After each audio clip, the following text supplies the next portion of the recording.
Hey there YouTube, I'm Yukitsu, this is the Yukitsu Times, welcome to my channel, welcome to Total War Warhammer. So my computer's fixed now, which is absolutely great, and that means I can continue along my little tournament here that I've been playing in, and you know, these games are really late, so I do apologize to the tournament organizer, but yeah, we're up against Classic Fascist over here. We were both playing with the DLC, the new Grim and the Grave. So it was a bit even as far as that goes. If he didn't have it, I was planning on not using those units, but since he did have it, I did decide to use those. We'll discuss those units in a later video. So as you can see, I've decided to play as the Vampire Counts over here, and my opponent has decided to play as the Empire. Now again, these are newer players, so don't judge them too harshly on what you see. But on the other hand, I also don't know these units, and my opponent had apparently played a little bit with the DLC, so he knew about them a little bit better. So I've got Vlad von Karstein over here as my general. He's on foot. I do believe he can only be used on foot. We've got a White King. It looks like we'll go over the units on the battlefield since this is loading pretty quickly here. But we've got a White King on a horse who's going to be quite instrumental in this particular battle. We've got 3 units of regular zombies over here. We've got 4 units of Graveguard. One of them is the Sternsmen, which are an elite sort of unit of Graveguard over there. They have much better statistics, but they're also much more expensive. So I do actually like these guys. They've got regeneration, which lets them stick into a fight really, really effectively. Vlad von Karstein over here, much more regeneration focused than his brother Manfred von Karstein. Less caster focused. You can use him in melee combat because of his huge hit point pool, much, much better. And basically, he's unkillable, basically. He doesn't do particularly good damage, though. Over here we've got the new Mortis engine here. It's the Claw of Nagash variant. I do like the variant one for this one because it has that chilling aura, which is a minus 34% movement speed to units around it. Other than that, it's pretty much the same as a regular Mortis engine. Over here we got 3 units of Fellbats, which are just here to tie up any shooters that my opponent has, just to try and be a distraction and a nuisance there. We've got 2 units of Black Knights here, regular old Black Knights, and of course we've got ourselves a unit of Chillgeists, which are also upgraded Hex rates. Now, the only difference between them and normal Hex rates, as far as I remember, is that they've also got a chilling unit, which means that, or chilling aura, which means that units near them also receive that minus 34% penalty to their movement speed, which makes it very, very difficult to run away from these guys, which is why I've actually taken them. Alongside them, they've got the White King as the sort of backup that I'm going to be using along with them. Over on my opponent's side of things here, he's got 3 units of Halberdiers, he's got 2 units of Greatswords, and he's got 1 unit of Spearmen without shields. He's got the Silver Bullets, handgunners that deal magic damage. He's got the Sterling's Revenge Free Company Militia over here, which are basically close quarters infantry that have got some decent melee statistics as well. Now, I don't think that these guys are actually great at melee combat or anything like that, but these ones, for their price, are kind of okay at it. They're not amazing, though. Over here, Knights of the Blazing Sun. If I call them Blazing Saddles, just ignore me. And over here, he's also got these guys. Now, these guys are special because they've got magic attacks, which makes them quite good against undead. But their statistics otherwise are not too fantastic. They're pretty good, though. They're better all in all than regular Empire Knights. Over here, we've got the Amber Wizard on the Griffin. We know what that's like, as well as Karl Franz over here and his Hippogriff. So that's going to be a pretty decent lord to go into the fight with. I do believe that my opponent has standard upgrades for his Karl Franz there. I don't know if he's taken very much in terms of additional upgrades, but that is neither here nor there. So I'm pushing forward a little bit with these Fellbats, even though there's nothing really for them to do. I just sort of want to scout out to see if there's anything that I can get behind without my opponent reacting, to see sort of where his priorities lie, see if he might chase these guys out of position so that my army can slam into his without really having to deal with the rest of his stuff. But in any event, what I'm hoping to do is just slam into these melee infantry here. I don't see these units over here because they're hidden in this wood, but we'll see them soon enough, basically. At this point in time, he opens fire with the Silver Bullets over here on these Fellbats, which does reveal them to me and allows me to sort of decide what I'm going to be doing. I actually decided to try and just run past Karl Franz here. I kind of get a little bit caught in on him, but what ends up happening here, we charge multiple units into this unit of Sterling's Revenge Free Company. I want to charge the Sterling's Revenge with my Fellbats, even though they're worse at melee combat, because it will bog them down and allow me to get into melee combat with these Silver Bolts with my heavier hitting Black Knights. The reason is, if my Black Knights got caught up in the fight against the Sterling's Revenge Free Company here, they would actually be taking significant damage from the silver bullets at the same time. Now, something important is happening over here. I charged the Chillgeists into the Knights of the Blazing Sun along with the White King, not knowing necessarily that these guys had magic attacks and that they would counter my Chillgeists. However, I did withdraw my Chillgeists before they were actually destroyed, so I did take significant damage from that. I didn't lose the unit. He's taken huge damage from his Knights of the Blazing Sun, and the White King has also actually started to rack up some really good damage to him. I also charged them from behind with the Felbats there, which would just sort of slow them down, stop them from easily withdrawing out of the fight or anything like that, and give me some free damage basically while the White King is sort of pummeling at them. In the meantime, we're sort of just running our units towards the enemy in melee combat here. Zombies getting into Sterling's Revenge, bogging them down even further. I could probably have pulled the Felbats out now that the zombies are here, but we also need to get the Graveguard in there. This gives me a free line to get Black Knights in here, and we're supporting these guys with the Claw of Nagash, and I figured my opponent would charge into the Black Knights here, but simultaneously I figured that like with the additional regeneration that this provides to my units, I would be able to beat this unit. So like I charge these guys and I barely win this fight. It's kind of even actually. However, like the charge into the silver bullets is going to be much less even. I figured that like these guys could kill these guys really quickly, and then I could reinforce this fight before I lost all of these Black Knights. But since my opponent didn't counter charge, I actually managed to get a much better situation than I could have asked for otherwise. So over here, Vlad von Karstein just charging straight into this unit of Halberdiers, and we're popping a unit of skeletons right into these unit of greatswords, just so that they can't move forward and attack my Graveguard over here. We're seeing some Flock of Doom coming down on my units. It's not really that great against my armored units, but it will do a good enough job against my zombies. Over here, you can see that Karl Franz is charged into my Chillgeists. This is going to be a really bad fight for him. I did hit these guys up with an Invocation of Nihek, so they're actually a little bit healthier than we last saw them. And they're going to actually do a really good job of tying down and destroying Karl Franz just very slowly over time. And he doesn't do very much damage to them in return, and not only that, but he has trouble running away from them because that minus 34% movement speed debuff into it. We've chased the Knights of the Blazing Sun all the way back here. My guy's, I think, chugging his, or has used his Potion of Toughness already, which means that he's healed back up to full, so he's doing fine here. Vlad von Karstein's managed to do a good job here. These greatswords, however, are now chasing my zombies. I don't really care too much about them chasing my zombies. But Vlad von Karstein, just a monster. He's full health again. Over here, another Feral Manticore has hopped into combat.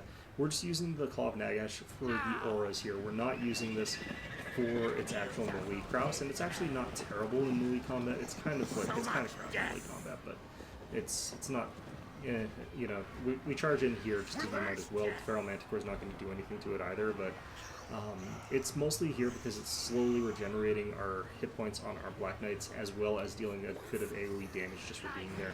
Sterling's Revenge is getting completely walloped by the Graveguard there. Now that the Graveguard unit's in there, they have no real hope. He tries to swap out the Knights of the Blazing Sun with his generals so that they sort of take their place, each other's place, but the Knights of the Blazing Sun do rout from terror as the Chillgeists get near there. The White King does get charged by Karl Franz, and Karl Franz can actually beat a White King. White Kings are actually pretty dangerous to him, however, and what ends up happening is that I support that charge with the Chillgeists, and they're going to slow him down as well as deal some pretty good damage. Felbats are going to sort of tie him up and make it hard for him to disengage, so this fight's going to be really bad for him. These greatswords, they're stuck in a really bad place here just because they're surrounded by so many different types of units. We pop an Overcast Invocation here, and this starts pulling my units back into from a good position to an amazing position. These units of Chillgeists over here are practically back up to full health from this, and like look how much friggin' health they have. They're back up to 38 out of 45 when they were down to like 22 earlier. So that sort of sucks if you're my opponent. The Mortis Engine coming back into things. They've still got this Knight of the Blazing Sun over here. It's not going to be really in a great position to fight this. Vlad von Karstein is still just chewing through cheapo units. You got a unit of Skeleton Warriors that he popped up with summoning to help out with that fight there, just make it go a little bit faster. But charging just into this fight here, into the back with our Black Knights. This unit for some reason just stopped. I didn't actually give them an order to stop or anything like that, they just do. But like the center line for the Empire is holding up nicely, it's just that all their supporting units got completely crushed by my supporting units. So even though he won the infantry fight, or was winning the infantry fight, it doesn't particularly matter.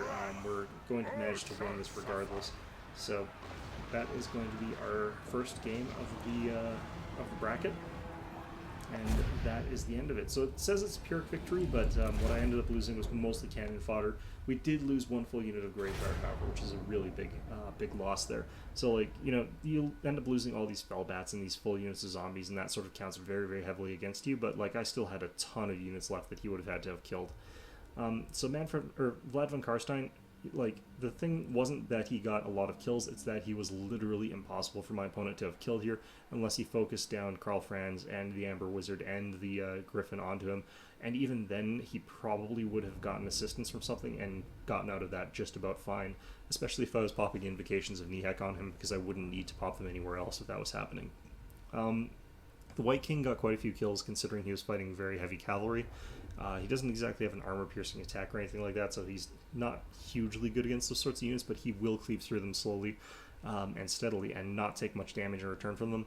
Zombies here got a couple kills, but that's kind of token. The Graveguard did a pretty good job, most of them getting over 60 kills. This one got crushed by something. I'm not 100% sure why they did so poorly. I'm assuming it's because they were straight up against Great Guard from the start. But the Sternsmen, they were actually kind of on the flank there. They basically ended up taking no damage because they were on that flank there, but they also got a fairly minimal number of kills. It's a pretty good number of kills, though, considering they took no damage, basically, although they do have regeneration. 2 units of Black Knights, I mean, they did okay. Nothing too spectacular from either of them. The Chill Guys over there, I think they actually did a really good job if you're paying attention to them using micro and using those special abilities there. If I was using regular Hex Race, they could have still chased Karl Franz and still attacked him, but he would have been in the air a lot faster. If he wanted to run away from them, he would have been able to. Whereas with these guys, because of their sort of gigantic movement debuff, because 34%, if you think about it, is a really big movement speed debuff. If he's got 110 movement speed, they're reducing his speed by like 40 or something like that almost. Like, well, it's more like 35. I can't actually remember the percent, but I'm pretty sure it's 34%. Then you've got the units Spellbats. They did pretty poorly, but they're just a distraction, kind of a throwaway unit.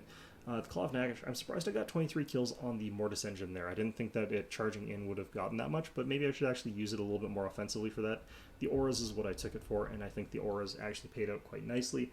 You can see from the health values of my Black Knights that should have been actually quite a bit more heavily trashed, although I could have also kept it in the melee infantry fight, and that would have probably influenced more of the units in general. Alright, so let's go ahead and look at our next battle here. So this one I'm playing as the Orcs and Goblins, the Greenskins, and he's playing as the Empire again.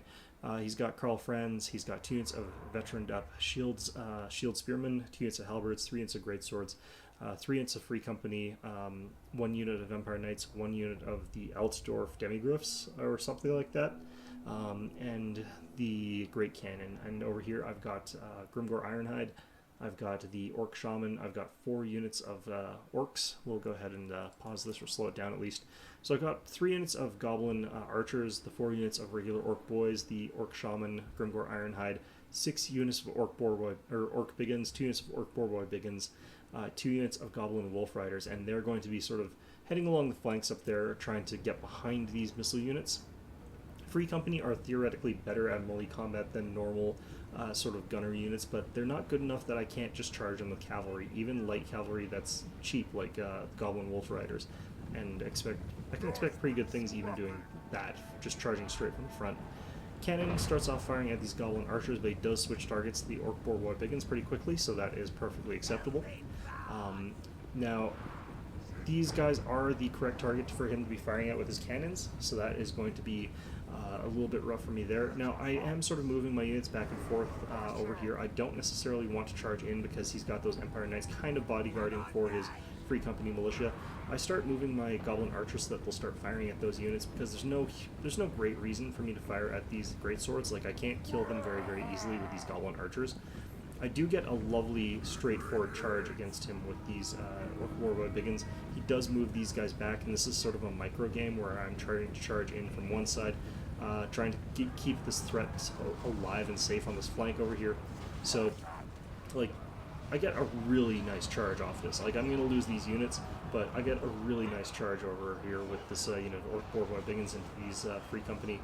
And I've racked up already 42 kills. That already makes this pretty much a worthwhile charge. I should have actually been paying more attention here, but I kind of recalled these saw his knights moving over there. My units both break here, but they'll both rally, and they've done a lot of damage here. Those Free Company militias just took a real resounding beating from those sort of attacks there. Over here, I'm just sort of moving in the center. I've got a unit of orcs and a unit of orc biggins, just covering my retreat with these units of cavalry here, and they're actually jamming up these Empire Knights, Karl Franz's unit of spearmen that are pretty heavily damaged, and this will allow my cavalry to retreat pretty safely. It'll allow me to sort of also move my unit of Goblin Wolf Riders that were in reserve into these units of Empire Knights here, and that will be fantastic for us. Orc Biggins back here just sort of holding the gap. I probably should have been moving them towards these units of Free Company Militia. My line slammed into the front of his. I've used Wa on these units, and I've used the spell on my Orc Shaman to boost the attack on these Orc Biggins on the flank here. I forget what the name of the spell is, but it's plus 54 melee attack buffs that we've used over here. And over here, I've slammed 3 units basically into his Royal Altdorf Griffites, Demigriff Knights. These are actually the Demigriff Knights with halberds as well, so they're a very, very effective unit. But 3 units is far, far too much for them to deal with, but they still broke my Orc Boar Boy Biggins there. They'll rally in time for me to charge them back into the Royal Altdorf Griffites as his Royal Altdorf Griffites charge my Orc Boar Boy Biggins. So it's kind of a charge into a charge sort of situation there. His general's still hovering around. He's like not committing him to anything right now. But that's just a micro mistake. Orc Biggins managed to get into these Empire Knights over here. Quite aggressive charge by me there, but I will win that fight if he sticks it out, and he does not. He tries to pull out of there. Free Company Militia back here has sort of rallied, but they're not in a great position. Unfortunately, he lets his Empire Knights get caught again, but that's neither here nor there. Over here, Fast Cavalry is sort of taking those guys out. I've been chipping away at Karl Franz here for the past little while now, though, with my 3 units of Goblin Archers. They're doing pretty okay damage. It just racks up over time.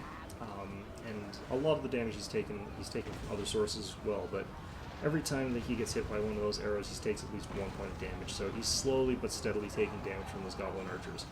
You can sort of see, like, every once in a while his health will go down. That's like a volley of arrows.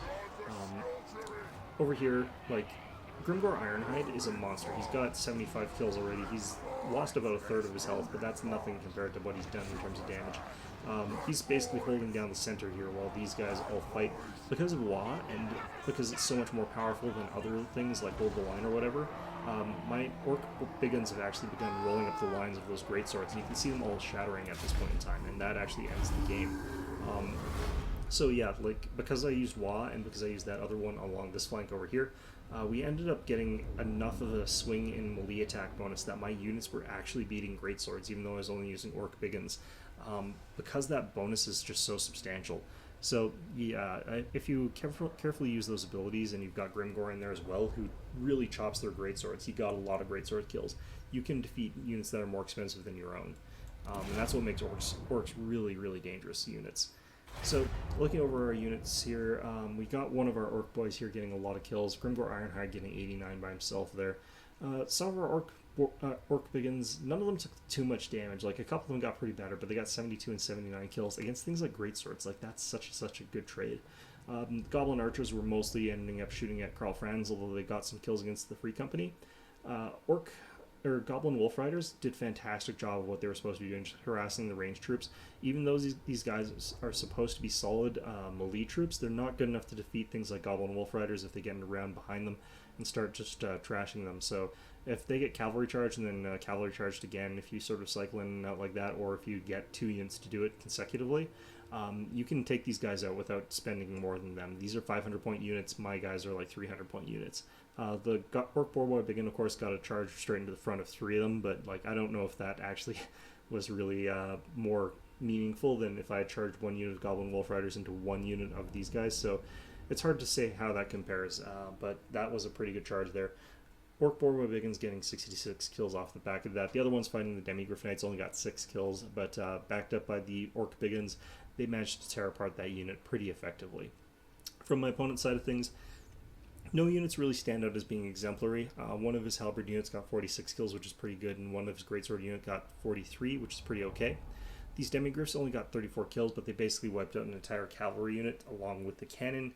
But a cannon plus a Demigriff Knight to kill 1 unit of these Orc Boar Boy Biggins basically is not really a great exchange.